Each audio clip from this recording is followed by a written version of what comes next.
প্রেগনেন্সির হাজারো কমপ্লিকেশন পেরিয়ে যখন ওটিতে আমি প্রথম মুখটা দেখলাম, তখন মনে হলো যে পৃথিবীর যে কোনো বাধা আমি এবার পেরিয়ে যেতে পারবো।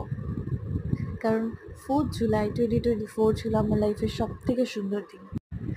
আর দেখো, ও প্রথম দিন পৃথিবীর আলো দেখে কীরকম পাপার সাথে খেলতে শুরু করে দিয়েছিল।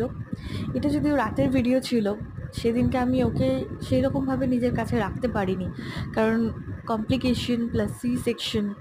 তো প্রথম দিন তো আমি ওকে বেশিক্ষণ কাছে রাখতে পারিনি, কিন্তু এই যে ও পাপার সাথে খেলছিল, এই জিনিসগুলো দেখেও আমি অনেকটা শান্তি পাচ্ছিলাম, অনেক খুশি ছিলাম। কিন্তু নিজের কাছে টেনে নেওয়ার যে শান্তি, সেটা আমি খুঁজে পাচ্ছিলাম না। সেই জিনিসটা পেলাম আমি পরের দিন সকালবেলাতে, যখন আমি উঠে বসলাম, তখন আমি ওকে কাছে টানলাম।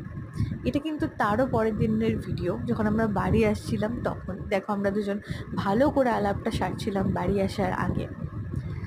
ও যেহেতু খুব বেশিক্ষণ তার আগে আমার কাছে থাকতে পারছিল না, তো এই সময় আমাদের মধ্যে একটা চেনা পরিচয়ের ব্যাপার হচ্ছিল। দেখো ও আমাকে কেমন করে ছুঁয়ে ছুঁয়ে দেখছিল, এই অনুভূতিটা বলে বোঝানোর মতো না। আই হোপ তোমরা অনেকেই বুঝবে। তো চলো, আরও দেখা হবে এরপর কি হলো নেক্সট ব্লগে।